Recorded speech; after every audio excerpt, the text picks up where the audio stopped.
ইউনুস ম্যাজিকে দেশে বিপুল বিদেশি বিনিয়োগের প্রতিযোগিতা।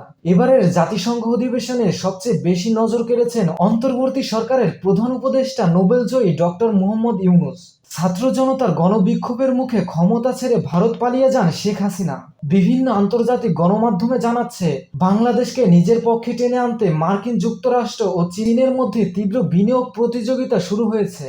জাতিসংঘের অধিবেশনে বাংলাদেশ, ভারত সরকারের ডক্টর ইউনুস এবং মোদির মধ্যে কোনো সাক্ষাৎ হয়নি। তবে মার্কিন যুক্তরাষ্ট্র ও চীনের রাষ্ট্রপ্রধানরা বাংলাদেশের অন্তর্বর্তী সরকার প্রধান ডক্টর ইউনুসের প্রশংসায় পঞ্চমুখ।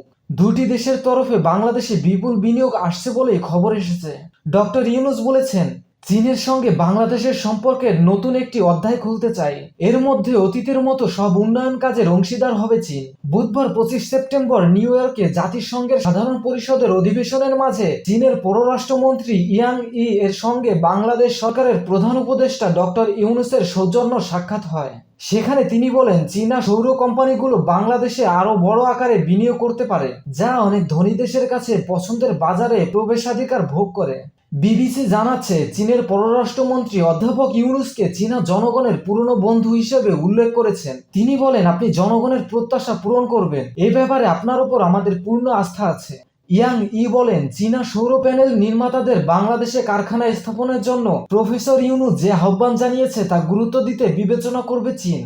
বিসিবি জানাচ্ছে, বাংলাদেশের অর্থনীতি সংস্কার, ডিজিটালাইজেশন, তারল্য, জ্বালানি, বিদ্যুৎ ও পরিবহন খাতে বাংলাদেশের জন্য $3.5 বিলিয়ন সহায়তা দিবে বিশ্ব ব্যাংক। এদিকে বিবিসির প্রতিবেদনে বলা হয়, ভারতের চাপে বন্ধ থাকা সার্ক গোষ্ঠীর সম্মেলন পুনরায় চালু করতে উদ্যোগী হয়েছেন ডক্টর ইউনুস। দক্ষিণ এশিয়ার এই আঞ্চলিক জোটের অধিবেশন ভারত পাকিস্তান কূটনৈতিক দৌড়তে বন্ধ হয়ে আছে। জাতিসংঘ অধিবেশনে পাকিস্তানের প্রধানমন্ত্রী শাহবাজ শরীফের সঙ্গে বিশেষ সাক্ষাৎকার করেন ডক্টর ইউনুস। সার্কের সদস্য হতে চীন দীর্ঘ সময় চেষ্টা করে চলেছে।